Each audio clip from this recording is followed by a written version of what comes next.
আসসালামু আলাইকুম। তুমি ভার্সিটি কিংবা মেডিকেল যেই প্রিপারেশনই নাও না কেন, তোমার জন্য অনুশীলনীর শেষের এমসিকিউ কিন্তু অনেক বেশি গুরুত্বপূর্ণ। তুমি তোমার এক পাশে অ্যাডমিশনের কোয়েশ্চেন ব্যাংকটা খোলো, আর এক পাশে তোমার অনুশীলনীর এমসিকিউ গুলা খোলো। তারপর তুমি মিলিয়ে দেখো কি পরিমাণ কোয়েশ্চেন অনুশীলনীর শেষের এমসিকিউ গুলা থেকে কমন আসছে। সো অনেক শিক্ষার্থী আছো, খুবই দুঃখের ব্যাপার, তোমরা এই অনুশীলনীর শেষের এমসিকিউ গুলার গুরুত্ব বুঝো না। আবার অনেকেই আছে যারা কিনা এগুলা স্কিপ করে অ্যাডমিশনে বসে পড়ো। বাট আজকে থেকে হচ্ছে আমরা তোমাদেরকে এই অনুশীলনীর এমসিকিউ গুলার সিরিজ দিয়ে যাব, এবং সেই সিরিজের আজকে হচ্ছে আমাদের প্রথম পর্ব। এবং প্রথম পর্বে আমি আছি বায়েজিদ বুস্তামি, বাংলাদেশ কৃষি বিশ্ববিদ্যালয়ে পড়াশোনা করছি। তো আজকে হচ্ছে আমরা বায়োলজির অনুশীলনীর এমসিকিউ সলভ করব। এবং চলো দেখি আজকে আমরা প্রথম ক্লাসে কোন চ্যাপ্টার গুলো সলভ করি। এবং আমরা কিন্তু আজকে আজমল স্যারের বইয়ের এমসিকিউ গুলো সলভ করব। মেইনলি গাজী আজমল স্যারের বইটা পড়লেই সবকিছু কভার হয়ে যায়। তারপর আমরা এক্সট্রা ভাবে পরবর্তীতে মাজেদা ম্যামের যে সাবজেক্ট গুলো বা চ্যাপ্টার গুলো সেগুলো কমপ্লিট করব। সো আজকে আমরা প্রথম ক্লাস হচ্ছে প্রাণীর বিভিন্নতা ও শ্রেণীবিন্যাস এবং হচ্ছে কি প্রাণীর পরিচিত, অর্থাৎ জুলজির ফার্স্ট এন্ড সেকেন্ড, এই দুটো চ্যাপ্টার আমরা কমপ্লিট করব। চলো আমরা দেখে নেই এক এক করে কি কি কোশ্চেন আসছে। সো আমরা যদি প্রাণীর বিভিন্নতা শ্রেণীবিন্যাসের যে প্রথম কোশ্চেনটা সেটা একটু খেয়াল করি, যে কোন সরীসৃপের হৃৎপিণ্ড সম্পূর্ণ চার প্রকোষ্ঠ বিশিষ্ট। কি বলছে ভাইয়া? যে সম্পূর্ণ চার প্রকোষ্ঠ বিশিষ্ট। মূলত তোমার সরীসৃপের যে হৃৎপিণ্ড, সরীসৃপের হৃৎপিণ্ড ভাইয়া কয় প্রকোষ্ঠ বিশিষ্ট? আমরা জানি কি অসম্পূর্ণভাবে চার প্রকোষ্ঠ বিশিষ্ট। কিন্তু এদের মধ্যে একটা মাত্র যে ব্যতিক্রম আছে সেটা হচ্ছে তোমার কি কুমির, এবং কুমিরের হৃৎপিণ্ড কি সম্পূর্ণভাবে চার প্রকোষ্ঠ। তার মানে কি কুমির সরীসৃপ হতে পারে, বাট কুমিরের হৃৎপিণ্ড কিন্তু সম্পূর্ণভাবে চার প্রকোষ্ঠ বিশিষ্ট। আমরা যদি অন্যান্য তোমার পর্ব তোমার যে শ্রেণীগুলা দেখি, যেমন হচ্ছে তোমার আমরা যদি মাছের ক্ষেত্রে ধরি তাহলে কি হবে? দুই প্রকোষ্ঠ বিশিষ্ট।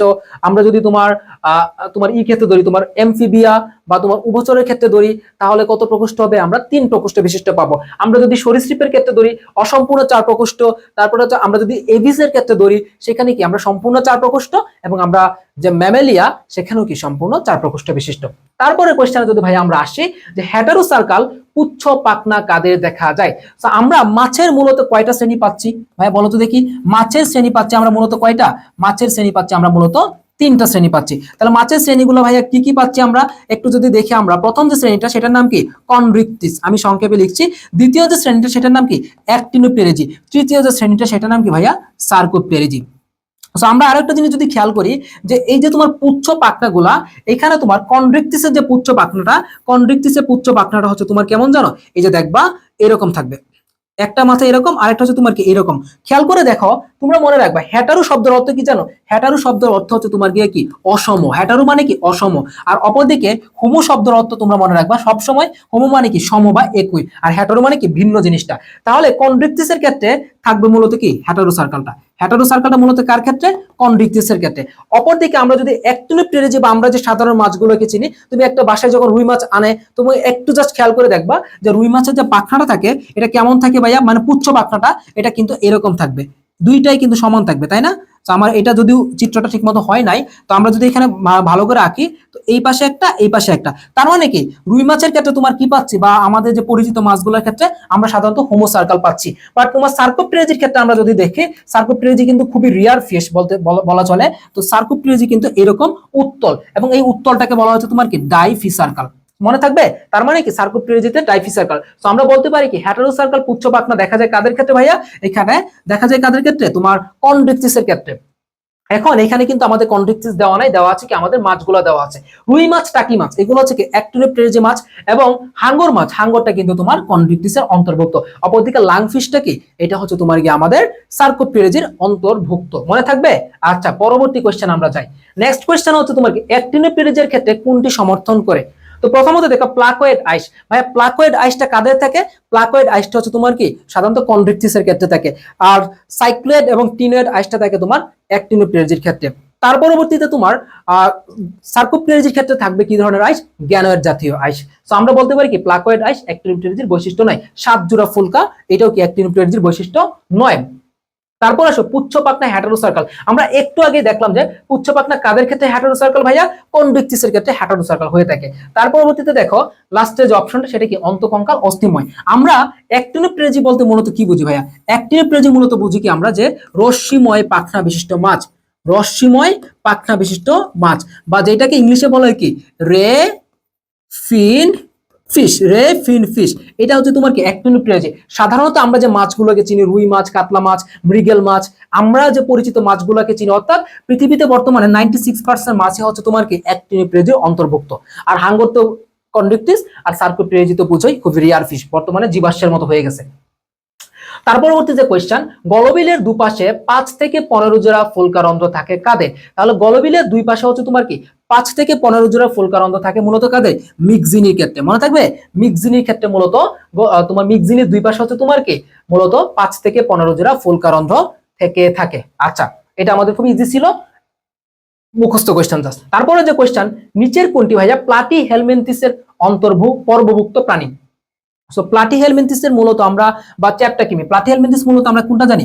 প্লাটি হেলমিনথিস মানে কি ভাইয়া? এখানে মনে রাখবা কি চ্যাপ্টাকিমি, চ্যাপ্টা, অথবা বলতে পারি কি আমরা এটাকে ফিতাকৃমি, চ্যাপ্টা বা ফিতাকৃমি হচ্ছে তোমার কি মূলত প্লাটি হেলমিনথিস। তো আমরা প্লাটি হেলমিনথিসের ক্ষেত্রে মূলত দুইটা প্রাণীকে নিয়ে আমাদের কোশ্চেনটা বেশি আসে। একটা হচ্ছে ভাইয়া কি যকৃৎকৃমি, একটা হচ্ছে তোমার কি যকৃৎকৃমি, আর একটা হচ্ছে তোমার গিয়ে কি ফিতাকৃমি। একটা হচ্ছে ভাইয়া যকৃৎকৃমি, আর একটা হচ্ছে তোমার কি ফিতাকৃমি। সো যকৃৎকৃমির যে বৈজ্ঞানিক নামটা এবং ফিতাকৃমির যে বৈজ্ঞানিক নামটা, এইটা দুইটা যদি আমরা কমপ্লিট রাখি, আমাদের কিন্তু অনেক কোশ্চেন এখানে চলে আসে। শোনো, বায়োলজিতে তোমার সবকিছু পড়তে হয় না, কিছু কিছু ফিক্সড জায়গা থেকে কোশ্চেন গুলো আসে। সো যকৃৎকৃমির যে বৈজ্ঞানিক নাম মনে রাখবে, এটা হচ্ছে কি ফেসিওলা হ্যাপাটিকা, ফেসিওলা হ্যাপাটিকা, ফেসিওলা হ্যাপাটিকা। আর অপরদিকে ফিতাকৃমির যে বৈজ্ঞানিক নাম, এটা হচ্ছে কি টেইনিয়া সোলিয়াম, টেইনিয়া সোলিয়াম। তো এই দুইটা হচ্ছে কি আমাদের মূলত প্লাটি হেলমিনথিসের অন্তর্ভুক্ত।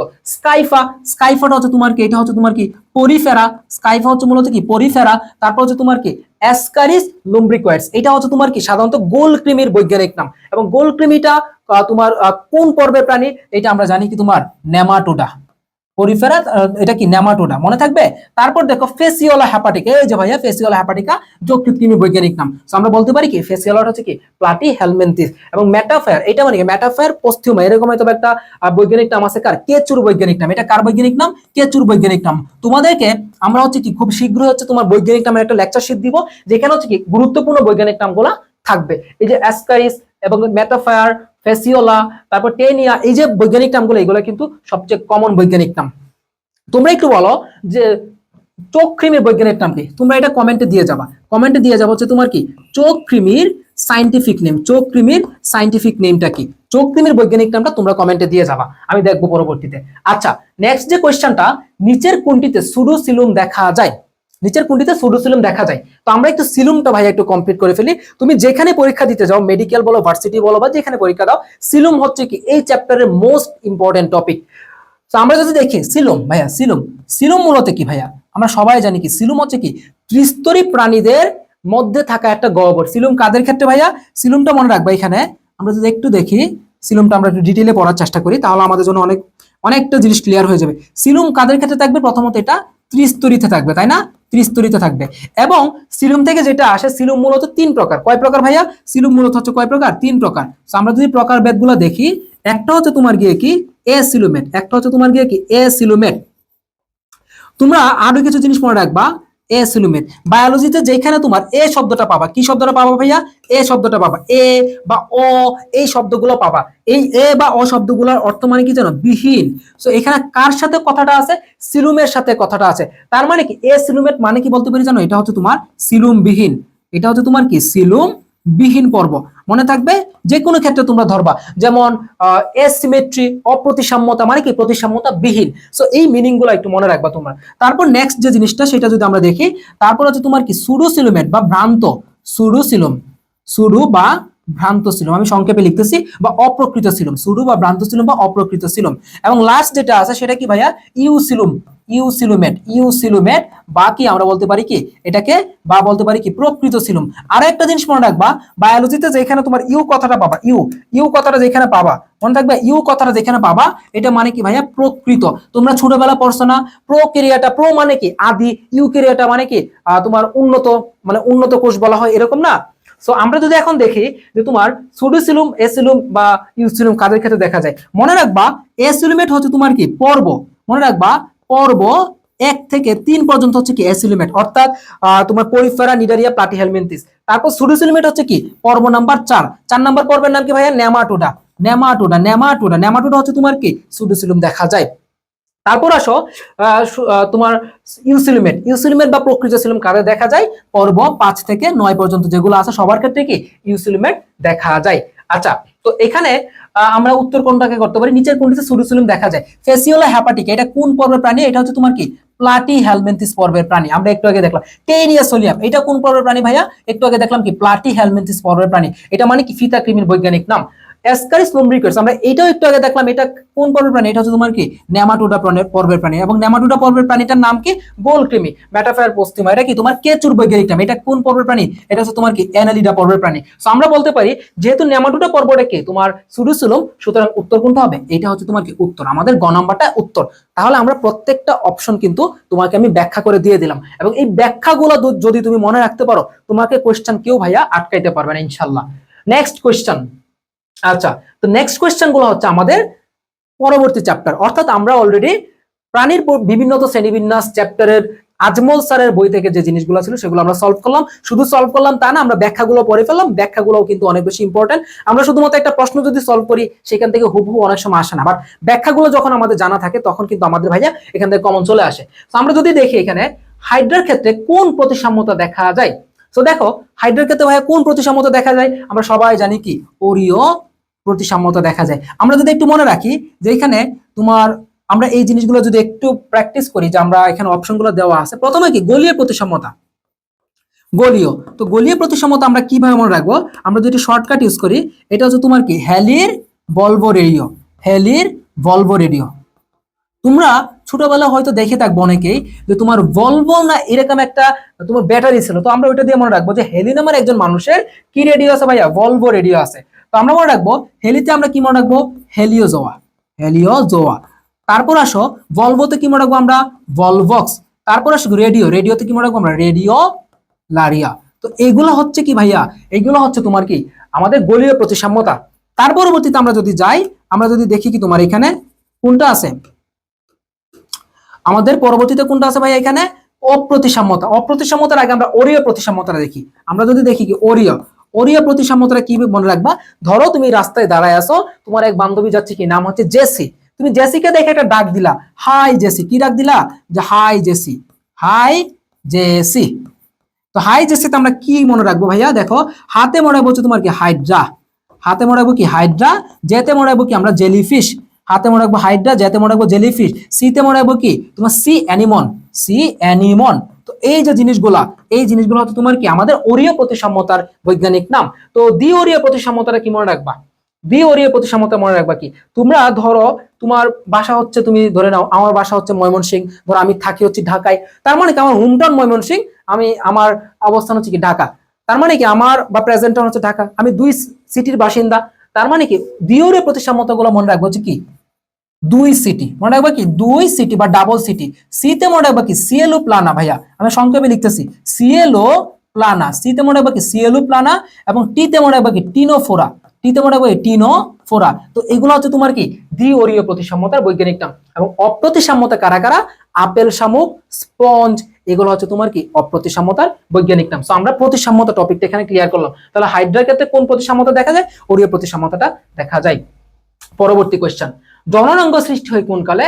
আমরা সবাই এটা পারবো, হেমন্ত ও কি শীতকালে। হেমন্ত ও শীতকালে হচ্ছে তোমার কি জননাঙ্গ সৃষ্টি হয়। এবং জননাঙ্গের ক্ষেত্রে হাইড্রার উপরের অর্ধাংশে কি থাকবে? তোমার শুক্রাশয়, নিচে থাকবে কি ডিম্বাশয়। তো জননাঙ্গের ক্ষেত্রে মনে রাখবা উপরে থাকবে কি শুক্রাশয়, এবং নিচে থাকবে কি ভাইয়া? হাইড্রার নিচের অর্ধাংশে থাকবে কি তোমার ডিম্বাশয়। আচ্ছা, হাইড্রার তোমার প্রজনন যেহেতু দুই প্রকার, একটা হচ্ছে কি অযৌন আর একটা হচ্ছে যৌন।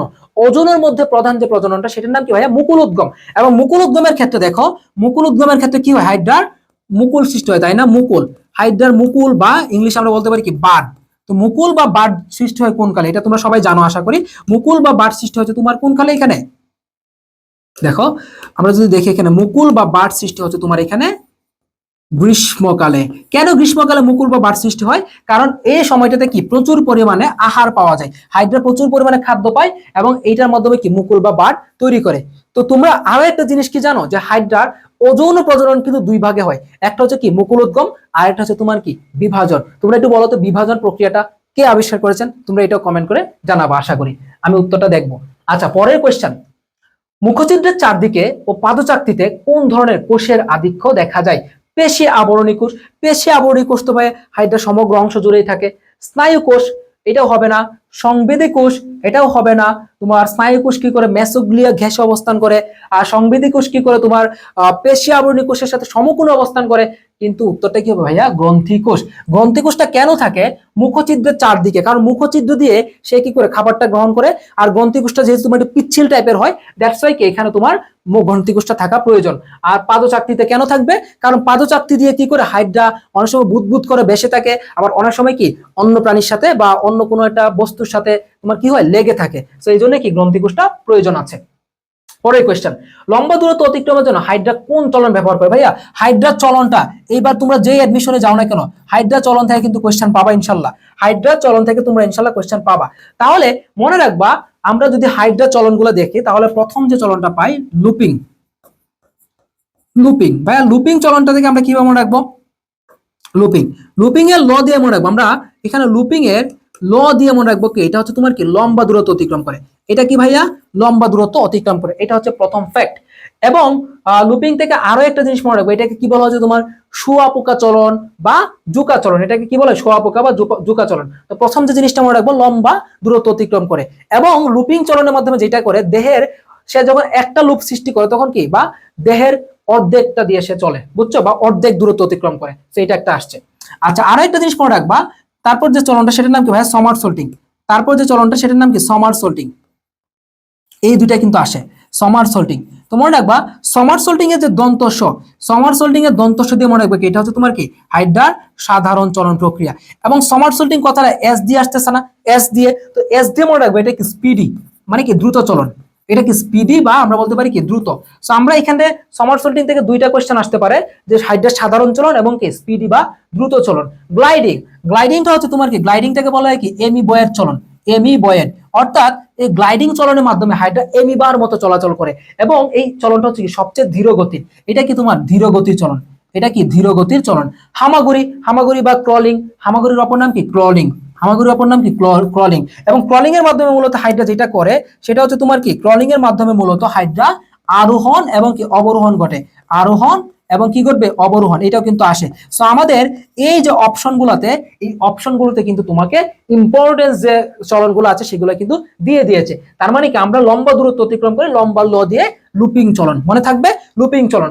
আর সমারসল্টিং কিন্তু প্রতিবারে সে কি করে তোমার দেহের অধিক মানে দ্বিগুণ দূরত্ব অতিক্রম করে। তো চলনটা আমাদের গেল। আচ্ছা, পরের কোশ্চেন, অন্ততকীয় কোন কোষ পরিপাকের জন্য এনজাইম ক্ষরণ করে?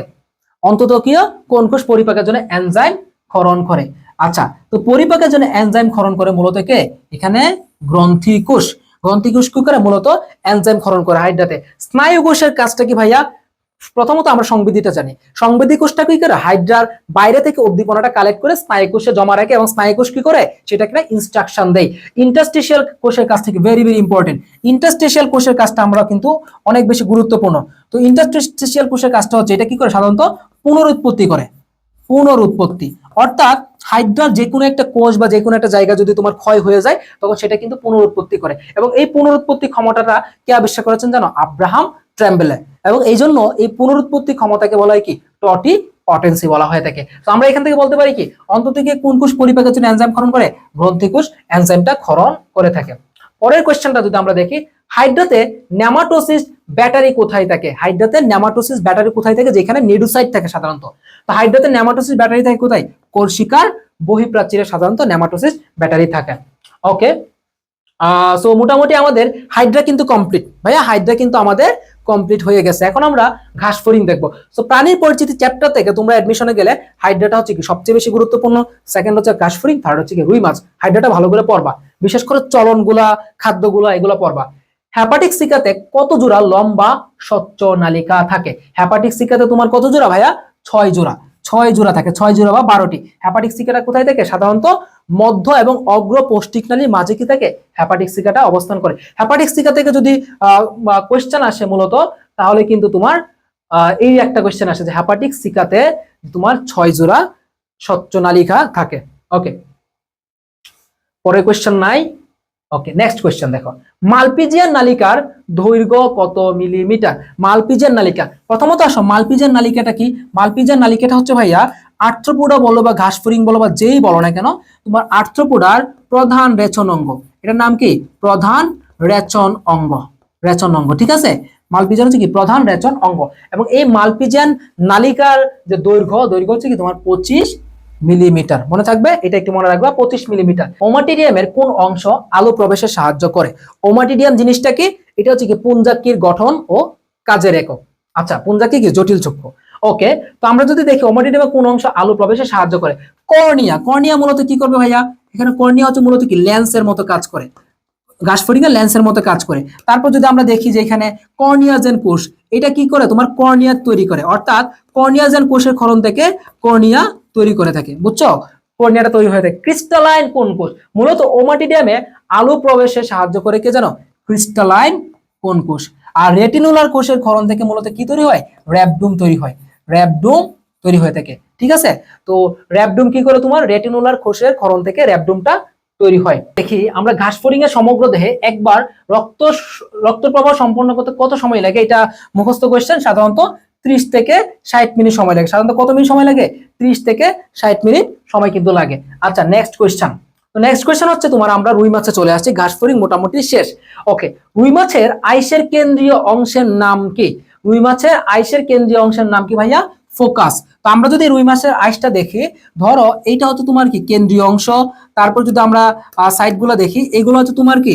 এগুলো হচ্ছে তোমার কি সার্কুলি, সার্কেল না? এগুলো হচ্ছে তোমার কি সার্কুলি। তো সার্কুলির মাঝে মাঝে তোমার একটু মোটা টাইপের, সার্কুলির মাঝে কি হয় তোমার একটু মোটা টাইপের এনুলি থাকে, বুঝছো? সার্কুলির মাঝে কি থাকবে? মোটা টাইপের এনুলি থাকবে। এবং এখানে তোমার কি থাকবে? এই বরাবর কিছু রেডি থাকবে। সো আমরা যদি বলি যে এখানে কোনটাকে আমরা কি বলতে পারি, দেখো এইটা হচ্ছে তোমার কি ফোকাস, এইটা হচ্ছে তোমার কি আমরা বলতে পারি রেডি। তারপর হচ্ছে তোমার কি এইটাকে সাদাটাকে আমরা বলতে পারি কি? সাদাটাকে বলতে পারি কি আমরা সার্কুলি, তাই না? তারপরে দেখো সেন্টারে আমার, আর এইটাকে কি বলতে পারি? বর্ষরেখা বা এনুলি, যেটার উপর নির্ভর করে সাধারণত বলা যায় কি যে তোমার রুই মাছটার বয়স কতদিন হয়েছে। ওকে, নেক্সট যে প্রশ্নটা, যে রুই মাছের আইস কোন প্রকৃতির? ভাইয়া প্রথম কথা, রুই মাছ হচ্ছে কি একটা অ্যাক্টিনোপ্টেরাইজের শ্রেণীর প্রাণী। তো রুই মাছের আইস কি হবে ভাইয়া? অবশ্যই সাইক্লোয়েড হবে। টিনোয়েড কাদের হয়? টিনোয়েডটাও কিন্তু তোমার সাধারণত অ্যাক্টিনোপ্টেরাইজের তোমার আইস। টিনোয়েডটা হয় তোমার কি কই মাছ, মেনি মাছ, এই টাইপের মাছগুলো সাধারণত হয়। টিনোয়েড আইসটা কি হয় জানো? একটু সরু টাইপের হয়, একটু সরু টাইপের। আর সাইক্লয়েডটা যেমন কি একটু গোলাকার টাইপের হয়, বুঝছো? এই হচ্ছে পার্থক্য। 25 দিন বয়সী পোনার দৈর্ঘ্য কত? 25 দিন বয়সী পোনার দৈর্ঘ্য কত ভাইয়া? 30 মিলিমিটার হয়ে থাকে। ওকে, নেক্সট যদি কোয়েশ্চেনটা দেখি, যে রুই মাছের প্রজনন সময়, রুই মাছের প্রজনন সময় কোনটা ভাইয়া? আমরা সবাই জানি কি জুন জুলাই সাধারণত রুই মাছের প্রজননটা হয়ে থাকে। পরের কোয়েশ্চেন যদি আমরা দেখি, তাহলে কি শ্রোণী পাখনায় রক্ত সংবহন করে কোন ধমনী? দেখো আমরা যদি দেখি রেনাল, প্রথম যে ধমনীটা সেটা কি রেনাল। রেনাল শব্দের অর্থ মানে কি? রেনাল মানে কি বৃক্ষ। তার মানে কি আমরা বলতে পারি যে তোমার রেনাল ধমনীটা কোথায় রক্ত সংবহন করবে? বৃক্কে। করাল, করাল মানে কি ভাইয়া? করাল ধমনীটা হচ্ছে তোমার কি লেজে নিয়ে যাবে রক্তটা। রক্তটা কোথায় নিয়ে যাবে? লেজে নিয়ে যাবে। প্যারাইটাল, প্যারাইটাল মানে হচ্ছে কি তোমার সমগ্র দেহে নিয়ে যাবে, সমগ্র দেহ প্রাচীরে। প্যারাটাল কোথায় নিয়ে যাবে ভাইয়া? দেহ প্রাচীরে রক্তটা নিয়ে, দেহ প্রাচীরে। বাকি রইল কি ইলিয়াক। আমরা পড়ছি না যে ইলিয়াম, ইস্টিয়াম, পিউবিস কোথায় থাকে? শ্রোণীতে থাকে ভাই, শ্রোণীতে থাকে না, শ্রোণী অস্থিতে। সো আমরা বলতে পারি কি ইলিয়াক ধমনী, অর্থাৎ কি এটা শ্রোণী পাখনায় রক্ত সংবহনটা করে থাকে। ওকে, নেক্সট যে প্রশ্ন, নেক্সট কোয়েশ্চেন নাই আর।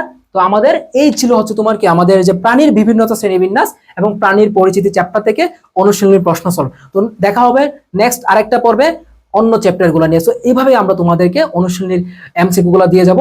তো সবাই ক্লাসগুলো করো, আশা করছি অ্যাডমিশনে অনেক কোয়েশ্চেন কমন পাবা। আসসালামু আলাইকুম।